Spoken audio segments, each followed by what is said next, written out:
Paradoxalement, les rappeurs n'ont jamais rempli autant de salles et de stades, alors que les concerts de rap sont souvent nuls.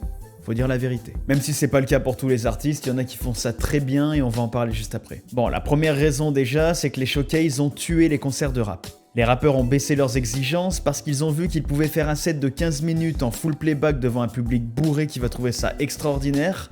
Et en plus, ils vont être super bien payés pour faire ça. Vraiment, le fait que le public tolère le playback dans un concert de rap, je trouve ça absolument lunaire. Et le problème, c'est que c'est souvent les rappeurs confirmés, les plus connus, qui sont censés tirer tout le mouvement vers le haut, qui ne font absolument aucun effort sur scène. Par exemple, pour avoir vu Damso en festival, il est tout seul sur scène.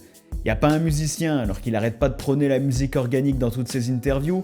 Le choix des morceaux est catastrophique, il joue énormément de feats et il rappe très peu. Vous allez me dire, c'était en festival. Mais un rappeur de ce calibre-là, une des plus grosses têtes d'affiche du rap français de ces dernières années, il doit être irréprochable à chaque fois qu'il fait un concert. Pareil pour PNL, je m'attendais à une scénographie de fou vu leur visuel et leur univers, et non, il y avait juste des animations sur un écran géant. Alors que le live, c'est extrêmement important pour qu'un genre musical dure. La connexion avec le public, c'est le moment où tout devient concret.